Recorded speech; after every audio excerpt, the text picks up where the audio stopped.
Welcome. We have a very special guest today for our literacy conference. He was born in Cuba and immigrated with his family to the U.S. at the age of 6. He grew up in Miami, and after college he began his baseball career in the minor leagues before moving on to play in the majors for the New York Yankees, Pittsburgh Pirates, and the Florida Marlins, where he became the first ever first baseman in their inaugural year. His career has taken him to play baseball all the way in Japan and broadcast on channels like ESPN and XM Radio. He's best known to us as the host of the Tampa Bay Rays pre- and post-game show Rays Live. Please welcome Orestes Destrade. Thank you, Chastity. I appreciate it. It's a pleasure to be here with you guys. I definitely want to thank the Pinellas School Board and Dr. Greco, of course, and people such as yourself, and even teachers. You know, Michelle DuGranit, who had come to me and said maybe there's something we could do here, and literacy is definitely something near and dear to my heart. That's wonderful. Thanks for being with us. And I gave a brief introduction, but tell us a little bit more about yourself. What makes you you? Well, you know, you kind of hit the tri-cultural connection that I have. I was born in Santiago de Cuba, so I'm definitely a Cuban-born kid that was raised there till I was 6. Obviously, it's a communist country, so my parents, you know, in the late 60s tried to get us out, and they were successful through Mexico in 1968. I was 6 years old and migrated through Mexico, made it to New York City for a short period of time. My dad didn't. It was too big a city for a small town guy from Santiago de Cuba. And we came down to where most of the Cubans, you know, migrated really either to Tampa or to Miami. Tampa's rich history of Cubans dates back pre-Castro. Post-Castro, it's really kind of been Miami. So I grew up in Miami, and then started playing baseball, you know, right away at 8 years old in Miami, and made it to the major leagues. So I'm Cuban-born, American-raised, and that's where the literacy really came in because of the fact that I came over at 6 years old. So I didn't know any English. All I knew was the Spanish that I knew at that level at 6 years old, first grade, you know, second grade, and then I learned English. And then I went to Japan. There was a third culture and a third language that I ended up picking up. So I'm very fascinated by languages, and those three I speak pretty darn well. I'd like to think that I'm literate in those. And all three, I believe the more literate you are in a language, the more you really, you know, assimilate a language, the more you understand the culture that you're needing to live in that particular language. So I very much consider myself not only Cuban, American, but also Japanese in my mind and my thinking. Wow. Very interesting history you have there. You've been a lot of places. So you talked about starting to play baseball at the age of 8. When did you really know, like, this is it? This is what I'm going to do. This is my career? Well, at 8, I'll never forget in school at Rockaway Elementary, a teacher having your typical day of saying, okay, on a piece of paper, we're going to write what we want to be when we grow up. And I wrote that I wanted to be a professional baseball player, a Major League Baseball player. So it's very rare to reach, you know, a lofty goal like that. But I was already enthralled with baseball. But believe it or not, as I grew up later on, there was another ball that I really caught my eye, and that was a bigger ball. It was a basketball, and I grew up very tall. By 15, I was 6'4", Oh. the height that I am now. I mean, I just kind of peaked there. I didn't stop. I thought I was going to be on my mom's side, on my mother's side. Yeah.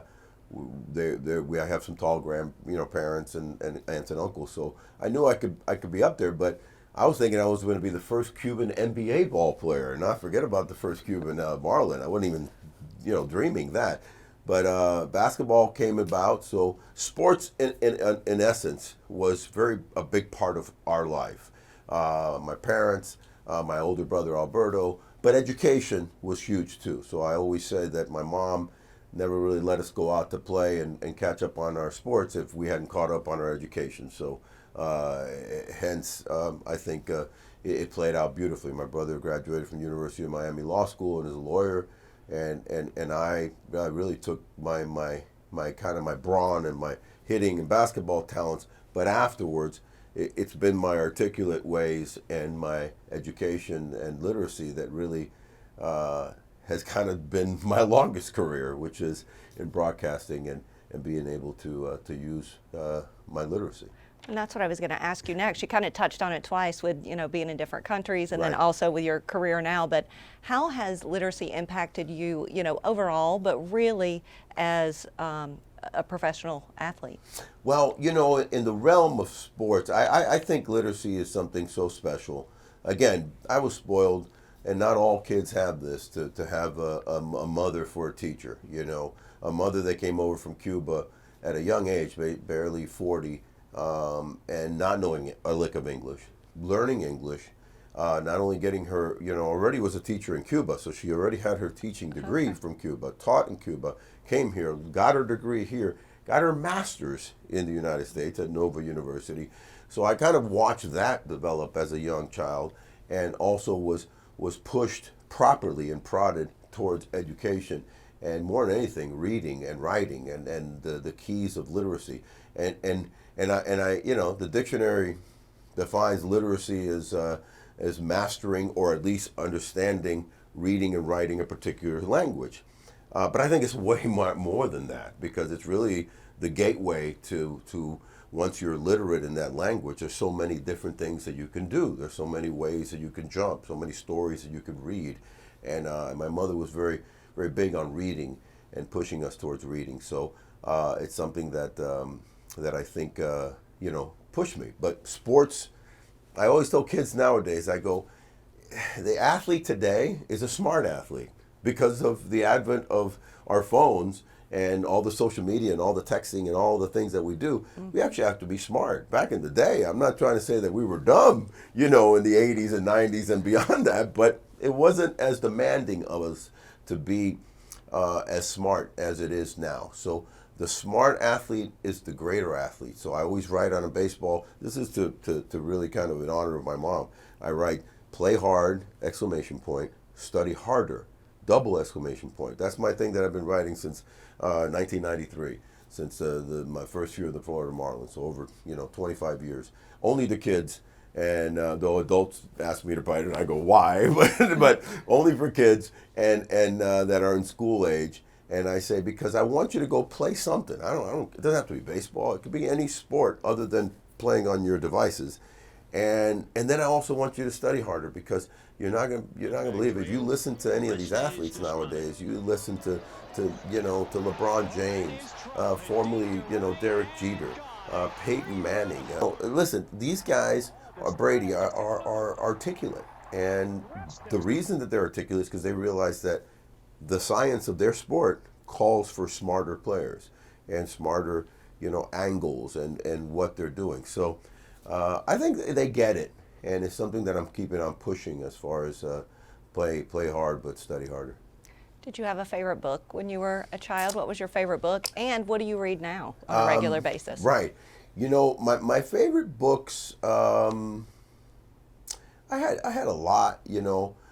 As I grew up as a teenager, I got into like murder mysteries and a lot of those type of Lawrence Sanders books, kind of detective stories and whodunnits, and I was fascinated by those. I thought those were cool. Then it got more into the sci-fi type stuff as I got a little older and in college. When I was playing ball, I used to read a lot of Lawrence Sanders. He wrote quite a few books, so I really enjoyed him. And now, here's the irony. Don't read as much as I should.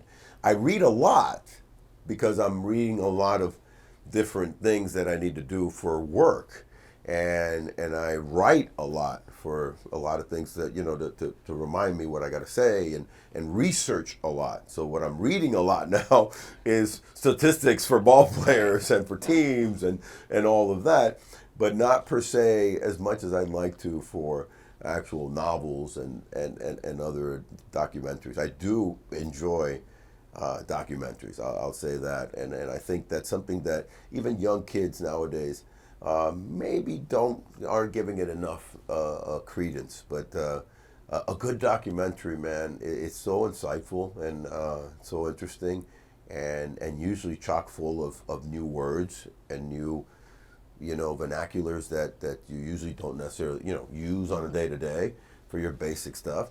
So I'm big on documentaries. That's good. So tell us about middle school. What was your experience in middle school, and was there one teacher or person or somebody who inspired you? I did have probably a couple of teachers that were very big to me.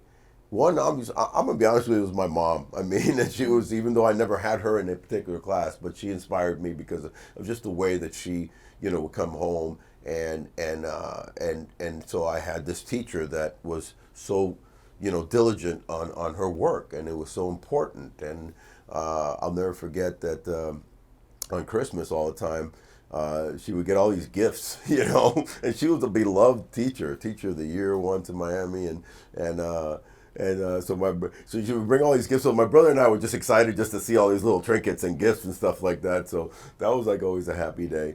One more thing about my mom. So when I'm at Trop, or I've been traveling around playing whatever, and people recognize my name and they come up to me, I've literally over the years, again, my mom taught for 45 years, 30 years at the same school, at Coral Way Elementary in Miami, and they've come up to me and they go, "Your last name is Destrade." I'm thinking they want an autograph from me. I'm like, "No, I had your mom in 3rd grade or 4th grade, and she made such an impact on me."